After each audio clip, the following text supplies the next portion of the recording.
मोक्षमार्गस्य नेतारं भेत्तारं कर्म भूभृतां ज्ञातारं विश्वतत्त्वानां वन्दे तद्गुणलब्धये। तत्प्रमाणे 10 अर्थ वे मति आदि पांचों ज्ञान दो प्रमाण रूप हैं। आद्य परोक्षम 11 अर्थ आदि के दो ज्ञान परोक्ष हैं। प्रत्यक्षमन्यत 12 शेष बचे हुए अवधि मनःपर्यय एवं केवल ज्ञान प्रत्यक्ष ज्ञान हैं। सूत्र कहने का कारण प्रमाण और नय के द्वारा पदार्थों का अधिगम होता है, ऐसा सूत्र कहा है। कोई प्रमाण को ज्ञान मानते हैं, कोई सन्निकर्ष को प्रमाण मानते हैं। आत्ममति ज्ञानादि के ही प्रमाणत्व का प्रख्यापन करने के लिए यह सूत्र कहा गया है। राजवार्तिक उत्थानिका 10 सन्निकर्ष इंद्रिय और पदार्थों का संबंध सन्निकर्ष कहलाता है। परीक्षा मुख आधा टीका ये पांचों ज्ञान की पर्याय है। ये पांचों ज्ञान प्रमाण रूप है। इनके दो भेद है, प्रत्यक्ष प्रमाण और परोक्ष प्रमाण। आदि के दो ज्ञान परोक्ष ज्ञान है तथा शेष 3 ज्ञान प्रत्यक्ष ज्ञान है, जिससे यह अर्थ स्पष्ट हो जाता है कि वे मति आदि ज्ञान ही प्रमाण हैं, अन्य नहीं। सर्वार्थ सिद्धि 166 परोक्ष प्रमाण ज्ञान जो इंद्रिय और मन की सहायता द्वारा पदार्थों को अस्पष्ट जाने, उसे परोक्ष ज्ञान कहते हैं। यह मति ज्ञान और श्रुत ज्ञान होता है। प्रत्यक्ष प्रमाण ज्ञान अक्ष नाम आत्मा का है। बिना किसी की सहायता से केवल आत्मा द्वारा पदार्थों को स्पष्ट जाने, उसे प्रत्यक्ष प्रमाण ज्ञान कहते हैं। इसमें अवधि, मनःपर्यय और केवल ज्ञान आते हैं। यह दो प्रकार का सकल, एक देश प्रत्यक्ष व विकल प्रत्यक्ष होता है। विकल प्रत्यक्ष ज्ञान विकल मर्यादित ज्ञान, जिस ज्ञान की कुछ सीमा होती है कि इतनी सीमा तक यह रूपी पदार्थों को देखेंगे, वह विकल प्रत्यक्ष ज्ञान है। इसमें अवधि ज्ञान मनःपर्यय ज्ञान आते हैं। सकल प्रत्यक्ष ज्ञान सकल संपूर्ण ज्ञान जो ज्ञान रूपी अरूपी सभी सीमित असीमित पदार्थों को अर्थात लोक से सब पदार्थों को देख लेता है, उसे सकल प्रत्यक्ष ज्ञान कहते हैं। जैसे केवल ज्ञान प्रमाण 5 प्रकार का द्रव्य प्रमाण, क्षेत्र प्रमाण, काल प्रमाण, भाव प्रमाण, नय प्रमाण भी होता है। द्रव्य प्रमाण संख्यात, असंख्यात और अनंत यह द्रव्य प्रमाण है। क्षेत्र प्रमाण एक प्रदेश आदि क्षेत्र प्रमाण है। काल प्रमाण एक समय एक आवली आदि काल प्रमाण है। भाव प्रमाण आभिनिबोधिक, मति ज्ञान, श्रुत ज्ञान, अवधि ज्ञान, मनःपर्यय ज्ञान और केवल ज्ञान के भेद से भाव प्रमाण 5 प्रकार का है। नय प्रमाण नैगम, संग्रह आदि के भेद से नय प्रमाण 7 प्रकार का है। धवला 1/81 प्रमाण 6 प्रकार का है। नाम प्रमाण, स्थापना प्रमाण, द्रव्य प्रमाण, क्षेत्र प्रमाण, काल प्रमाण, भाव प्रमाण। धवला 1/82 प्रमाण का फल परोक्ष प्रमाण का फल है पदार्थ को छोड़ने और उपादेय पदार्थ को ग्रहण करने की बुद्धि उत्पन्न होना है, तथा प्रत्यक्ष प्रमाण का फल रागद्वेष का अभाव एवं उसके पूर्व मोह का क्षय होना है। हरिवंश पुराण 10/155 अज्ञान की निवृत्ति, त्यागना, ग्रहण करना और उपेक्षा करना यह प्रमाण का फल है। मु 5/1 प्रमाण ही हित की प्राप्ति और अहित का परिहार करने में समर्थ है। मु आधा प्रमाण का फल 2 प्रकार का है, 1 साक्षात फल और 2 परंपरा फल। अज्ञान की निवृत्ति का होना साक्षात फल है। किसी वस्तु का त्याग, किसी वस्तु का ग्रहण एवं उपेक्षा भाव परंपरा फल है। मु 5/1 परोक्ष ज्ञान आदि के 2 ज्ञान हैं, मति ज्ञान और श्रुत ज्ञान। ये दोनों ज्ञान परोक्ष ज्ञान कहलाते हैं।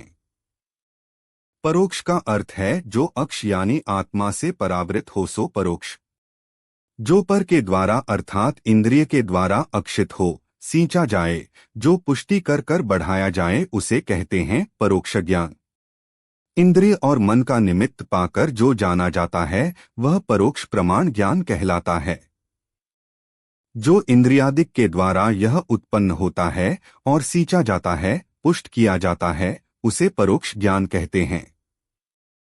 तथा मति ज्ञान और श्रुत ज्ञान, इन दोनों ज्ञानों में ये सभी बातें पाई जाती है। परोक्ष ज्ञान के भेद। आदि के दो मतिश्रुत ज्ञान परोक्ष हैं।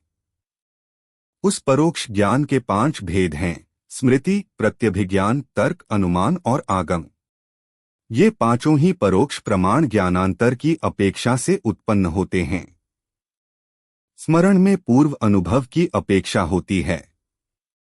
प्रत्यभिज्ञान में स्मरण और अनुभव की, तर्क में अनुभव, स्मरण और प्रत्यभिज्ञान की, अनुमान में लिंगदर्शन, व्याप्ति, स्मरण आदि की और आगम में शब्द श्रवण, संकेत ग्रहण आदि की अपेक्षा होती है। न्याय दीपिका 3/3। मति और श्रुत ज्ञान परोक्ष ज्ञान होने का कारण।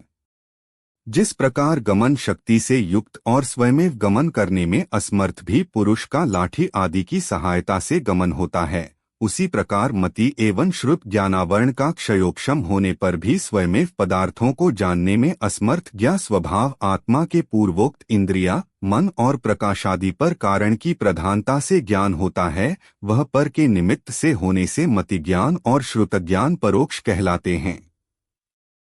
ये दोनों ज्ञान पराधीन होने से परोक्ष हैं। परोक्ष का अर्थ अज्ञान या अनवबोध नहीं है। राजवार्तिक 6-7। प्रत्यक्ष ज्ञान। इंद्रिय और मन की अपेक्षा बिना व्यभिचार रहित जो साकार ग्रहण होता है, उसे प्रत्यक्ष ज्ञान कहते हैं। अतीन्द्रिय, अव्यभिचारी और साकार ग्रहण करने वाला ज्ञान प्रत्यक्ष है। अतीन्द्रिय 5 इंद्रिय और मन की सहायता रहित होने वाला अतीन्द्रिय है।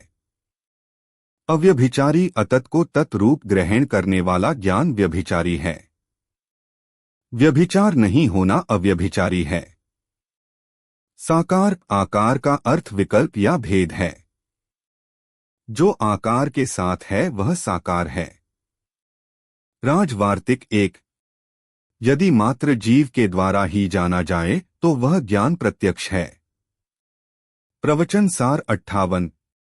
प्रत्यक्ष ज्ञान के जानने के पदार्थ। देखने वाले का जो ज्ञान अमूर्त, मूर्त भी, अतीन्द्रिय, प्रच्छन्न, संपूर्ण तथा स्व और पर को जानता है, वह ज्ञान प्रत्यक्ष है। अमूर्त मूर्त अतीन्द्रिय, निरुपराग, सदानंद, एक सुख स्वभाव वाले परमात्म द्रव्य प्रभृति सर्व अमूर्त द्रव्य समूह। मूर्त पुद्गल द्रव्यों में जो अतीन्द्रिय पुद्गल परमाणु आदि को जानता है। प्रच्छन्न 1, द्रव्य प्रच्छन्न 2, क्षेत्र प्रच्छन्न 3, काल प्रच्छन्न 4, भाव प्रच्छन्न। द्रव्य प्रच्छन्न कालाणु आदि द्रव्य रूप से प्रच्छन्न है। क्षेत्र प्रच्छन्न व्यवहित अंतरित सूक्ष्म अलोकाकाश के प्रदेशों से लेकर अन्य द्रव्यों के प्रदेश क्षेत्र प्रच्छन्न है। काल प्रच्छन्न निर्विकार परमानंद एक सुख स्वाद रूप से परिणत परमात्मा के वर्तमान समयवर्ती परिणामों से लेकर जो संपूर्ण द्रव्यों के वर्तमान समयवर्ती परिणाम ये काल रूप से प्रच्छन्न हैं। भाव प्रच्छन्न उन्हीं परमात्मा की सिद्ध रूप शुद्ध व्यंजन पर्याय और शेष द्रव्यों की जो यथासंभव व्यंजन पर्याय उनमें गर्भित प्रतिस्मय होने वाली 6 प्रकार हानिवृद्धि रूप अर्थ पर्याय भाव प्रच्छन्न कही गई है। प्रत्यक्ष ज्ञान 2 प्रकार का होता है। सामव्यवहारिक प्रत्यक्ष, पारमार्थिक प्रत्यक्ष। न्याय दीपिका 2:11। सामव्यवहारिक प्रत्यक्ष स्पर्शनादि इंद्रिय और मन की सहायता से होने वाले एक देश विशद ज्ञान को सामव्यवहारिक प्रत्यक्ष कहते हैं। परीक्षा मुख 2/5। जो समीचीन व्यवहार है वह सामव्यवहारिक प्रत्यक्ष है। जो ज्ञान एक देश स्पष्ट कुछ निर्मल है वह सामव्यवहारिक प्रत्यक्ष है। यह ज्ञान लोक व्यवहार में प्रत्यक्ष प्रसिद्ध है, इसलिए सामव्यवहारिक प्रत्यक्ष कहा जाता है। यह सामव्यवहारिक प्रत्यक्ष अमुख्य गौण रूप से प्रत्यक्ष है क्योंकि उपचार से सिद्ध होता है। वास्तव में परोक्ष ही है क्योंकि मति ज्ञान है। न्याय दीपिका 2:11 से 12। पारमार्थिक प्रत्यक्ष। संपूर्ण रूप से प्रत्यक्ष ज्ञान को पारमार्थिक प्रत्यक्ष कहते हैं। जो ज्ञान संपूर्ण प्रकार से निर्मल है वह पारमार्थिक प्रत्यक्ष है। उसी को मुख्य प्रत्यक्ष कहते हैं। न्याय दीपिका 2:13। सामव्यवहारिक प्रत्यक्ष के 4 भेद हैं: अवग्रह, ईहा, अवाय और धारणा। पारमार्थिक प्रत्यक्ष 2 प्रकार का है: देश प्रत्यक्ष, सर्व प्रत्यक्ष। 1 विकल्प प्रत्यक्ष, 2 सकल प्रत्यक्ष। विकल्प प्रत्यक्ष। कुछ पदार्थों को विषय करने वाला ज्ञान विकल्प प्रत्यक्ष है। न्याय दीपिका 2:13। जो ज्ञान द्रव्य, क्षेत्र, काल, भाव में परिमित तथा बहुत प्रकार के भेद प्रभेदों से युक्त है वह विकल्प प्रत्यक्ष है। जम्बूद्वीप पणत्ती 13/50। अवधि और मनःपर्यय ज्ञान विकल्प प्रत्यक्ष हैं क्योंकि उनमें सकल प्रत्यक्ष का लक्षण नहीं पाया जाता है। यह ज्ञान विनश्वर है तथा मूर्त पदार्थों में भी इसकी पूर्ण प्रवृत्ति नहीं देखी जाती है। धवला 9/143। सकल प्रत्यक्ष। सकल प्रत्यक्ष क्षायिक, अनंत, त्रिकालवर्ती समस्त पदार्थों को ग्रहण करने में समर्थ, बाधारहित और नित्य कहा गया है। जम्बूद्वीप पणत्ती 13/49। समस्त द्रव्यों और उनकी समस्त पर्यायों को जानने वाले ज्ञान को सकल प्रत्यक्ष कहते हैं। न्याय दी 2/14। केवल ज्ञान सकल प्रत्यक्ष है क्योंकि वह त्रिकाल विषयक समस्त पदार्थों को विषय करने वाला अतीन्द्रिय, अक्रमवर्ती, व्यवधान से रहित और आत्मा एवं पदार्थ की समीपता मात्र से प्रवृत्त होने वाला है। धवला 9/142। केवल ज्ञान समस्त द्रव्यों और पर्यायों को विषय करने वाला है इसलिए सकल प्रत्यक्ष कहा जाता है। परंतु अवधि और मनःपर्यय ज्ञान कुछ पदार्थों को विषय करते हैं इसलिए वे विकल कहे जाते हैं। तत्वार्थ सूत्र अध्याय 1 सूत्र 10 नवंबर 2012 से मति ज्ञान आदि प्रमाण ज्ञान तथा परोक्ष प्रत्यक्ष ज्ञानों का कथन पूर्ण हुआ। जिनवाणी माता की जय।